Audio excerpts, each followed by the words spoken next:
It's an important day for us. It's actually a celebration of the work that we've been doing as a result of the Citizens United decision in 2010. And before we begin, I'd like to say a couple of words.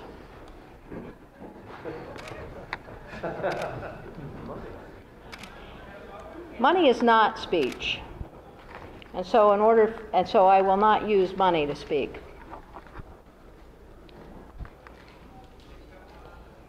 Last year, a number of senators introduced, and I was lead sponsor, that's why I'm standing here, introduced JRS 11, a resolution that states that money is not speech, and that the United States Constitution protects the rights of natural persons, not corporations. That resolution is currently in our Government Operations Committee, and we are very optimistic that that will be passed out to the House for their vote.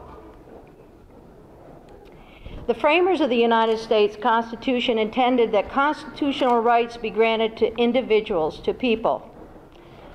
A democratic government of, for, and by the people. The First Amendment guarantees our free speech. The Supreme Court on January 21st, 2010, in its Citizens United decision, equated free speech with corporate spending on political campaigns. While the economy might benefit from business success, democracy benefits when individual voices are heard. The landscape, our democratic landscape, our environmental, our social landscape is forever altered when corporate economic power can silence individual voices within the democratic process.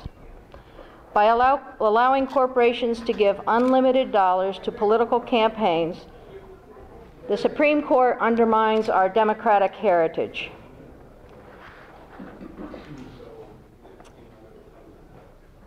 We've just had a huge infusion of Irene in our state, and we see the consequences of that.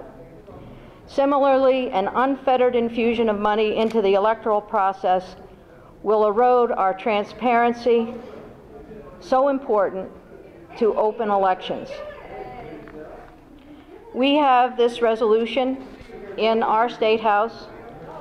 I have also worked with a number of folks in municipalities to introduce resolutions during town meeting that's coming up, urging us to pass this same resolution. There are a huge number of people interested across the country and across the state. We're very fortunate to have the leaders taking a position on the Citizens United decision that so undermines who we are as a democracy. So I want to introduce a number of folks. I'll actually introduce the first speaker, and then from there we'll have other folks who can speak to the resolution, and then after that we'll entertain questions. So thank you for being here, and I look forward to hearing your questions. But more than that, I look forward to hearing from my colleagues, and especially Senate President Pro Tem John Campbell, who will also offer comments about JRS 11. Thank you.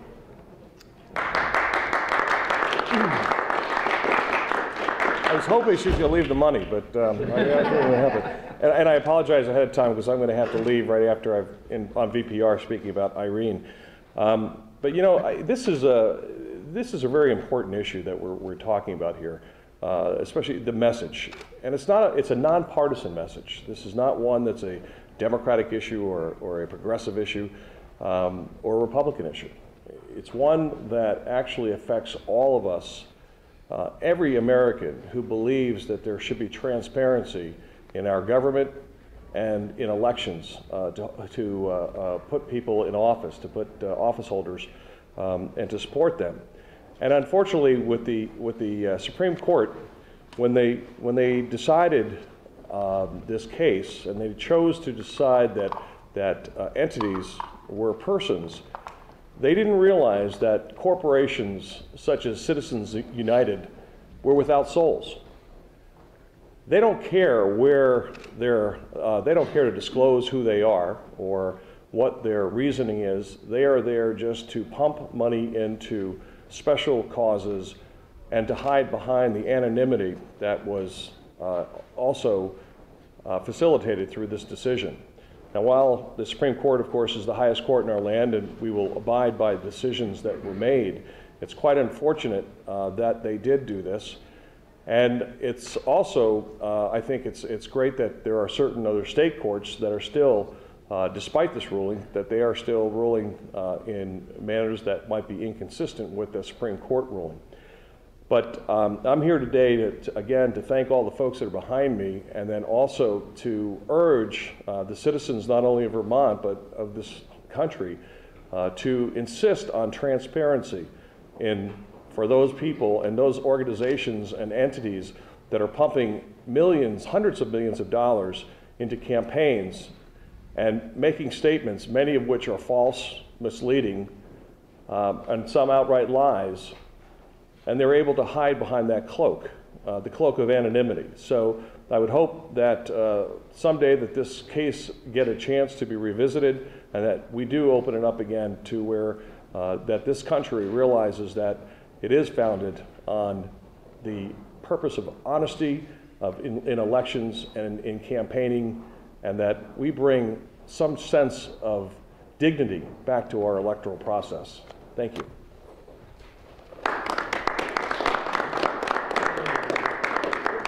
Introducing who? Shap is not here. Is he? Not here yet. Okay, and I guess next we have Jerry. Where's Jerry? Jerry's here. There's Jerry. How are you, Jerry? Nice to see you. Nice to see you. Jerry Greenfield. Hello, I am Jerry Greenfield, co-founder of Ben & Jerry's Ice Cream.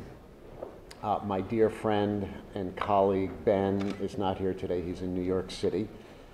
But if he were here, we would introduce ourselves the way we do at events, and maybe you'll indulge me. I'm going to take both roles, if that's okay. Hi, I'm Ben, I'm a person.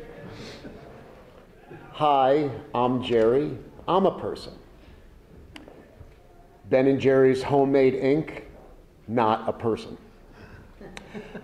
I'm here as a business person today. I have helped start a corporation. I have worked for corporations. I currently work for a corporation. And I can tell you as clearly and categorically as possible, corporations are not people. It is a complete absurdity. And sometimes I don't even understand why we are discussing it. I am here in complete support of the resolution. I think the issue before us of having a healthy and functioning democracy that is not controlled by corporate interests is the fundamental issue of our time. And if we don't get it right, our country is going to be in big trouble. It's a big fight, and it's a difficult fight, and I don't kid myself that it's going to be easy. There are very powerful and strong and entrenched interests that are going to fight to keep their power and not change things. And it is going to take a surge of grassroots uprising to overturn this, but I am heartened to see that it is happening, that there is excitement, extreme excitement in Vermont and around the country. I've participated in a forum with Senator Lyons last November in Montpelier that was an overflow crowd. There is a forum coming up this weekend in Burlington at Contoy's Auditorium. Senator Lyons will be there, and also our colleague Kennedy Freechild. There's a forum scheduled at St. Mike's at the end of February. There is a rally this Friday on the State House lawn where Ben & Jerry's will be teaming up with Skinny Pancake to provide hot chocolate for those of us who are going to come out and brave the cold. I want to thank everybody who is putting their hard work and dedication into this issue. It is fundamental to the future of our democracy. And one of those people is the person who will come up next, a K-8 free child from Public Citizen. Thank you again.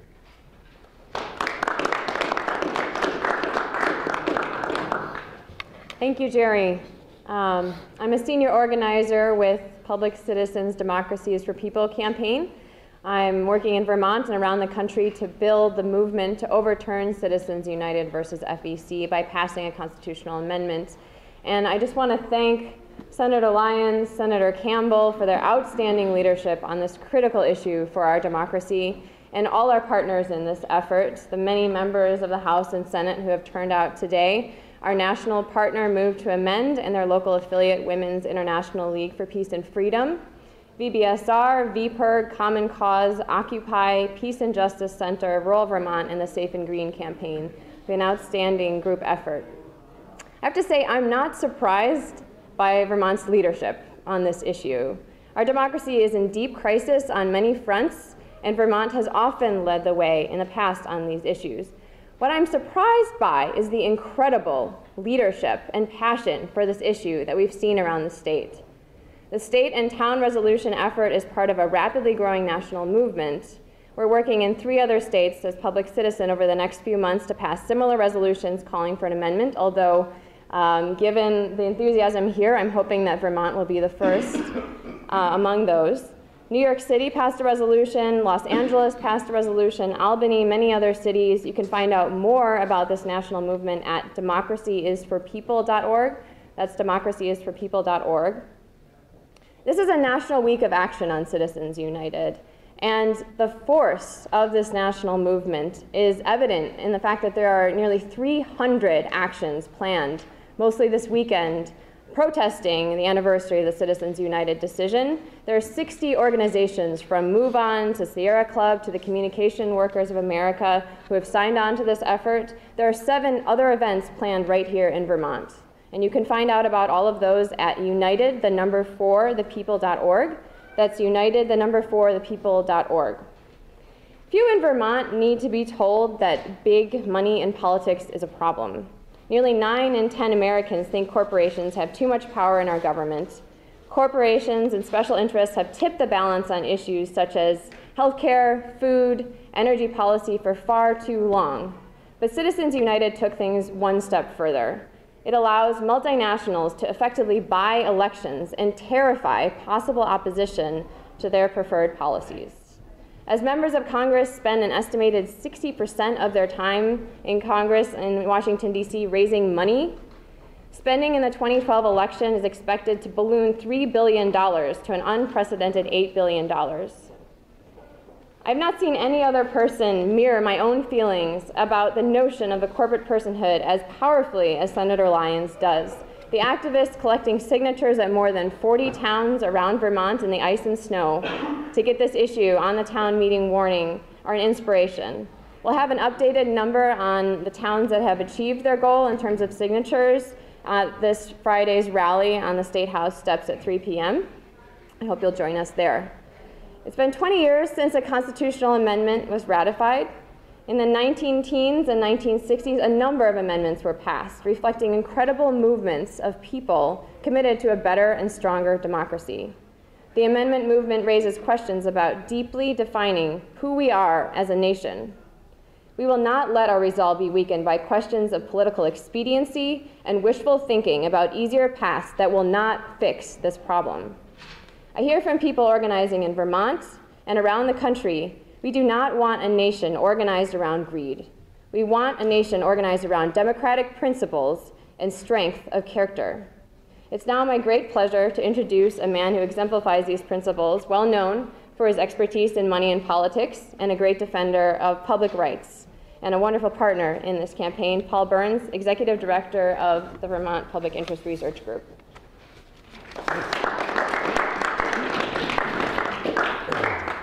Thanks very much. You know, we're hearing about the Citizens United decision. It was, of course, we all believe a very, very bad decision. But it did produce an excellent dissenting opinion by Justice John Paul Stevens. And there's just one line from that dissent that I want to quote now. He wrote, "While American democracy is imperfect, few outside the majority of this court would have thought the flaws included a dearth of corporate money in politics." I thought he kind of captured it there. The problem prior to Citizens United wasn't that there was too little special interest influence over our electoral process in this country. But as bad as the problem was prior to Citizens United, that decision has truly opened the floodgates. In the 2010 midterm elections, for the first time since 1906, corporations were allowed to spend money directly from their treasuries in federal elections. The public witnessed record spending in those 2010 midterm elections as a result. In fact, spending by outside groups rose 427% after Citizens United to nearly $300 million in the 2010 election cycle. In the current election cycle, one group alone, Crossroads GPS and its super PAC, is spending an eye-popping $240 million to influence the outcome of federal elections. This is just one group out of nearly 300 that have sprung up since the ruling. The impact of Citizens United in our elections is explosive, and it is destructive to our democracy. So today, as we draw attention to one of the worst ever mistakes by the Supreme Court, I want to give you one specific example of the way corporations use their political power to game the system at the expense of the public by exploiting loopholes, in this case, in our tax code. A new report by US PIRG, our colleagues in DC, being released today shows that corporate power and influence is at full display when it comes to our federal tax code, which is riddled with special interest loopholes and carve-outs and that have been accomplished through decades of corporate lobbying. Tax legislation is, of course, particularly vulnerable to corporate lobbying influence because most Americans pay little attention to its arcane set of rules. Looking at the 280 of the consistently profitable Fortune 500 companies out there, we found that they paid only about half of the statutory corporate tax rate while spending $2 billion to lobby Congress on issues including tax policy.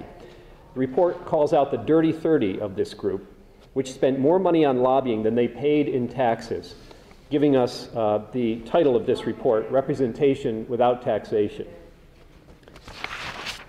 You know, it's no surprise that these corporations spend more money on lobbying than on taxes, since 29 of the 30 so deftly exploited the loopholes in current tax law that they boasted negative tax rates. That is, they ended up getting money back from the government rather than paying taxes. The fact that corporations can spend more money on lobbying than they pay in taxes makes a mockery not just of our tax code, but of our democracy as well. There's a lot more in the report that tells you about the corporations and the problems that they have created in the corporate tax loophole department, including one story about a single 5-story building in the Cayman Islands, a tax haven that houses over 18,000 corporations under its one single roof. But this is just one example of 1,000. Why, in the midst of what will be one of the most expensive elections in history, we need bold action to end corporate influence over elections. As a first step, VPIRG strongly supports the proposed resolution by Senator Lyons, Senator Polina, so many of the other representatives and senators behind me here. We think that that is critically important in order to move this process forward, and it is truly appropriate that Vermont takes the lead in this effort. So now I'd like to introduce Cheryl Dersch of the Women's International League for Peace and Freedom. Thank you.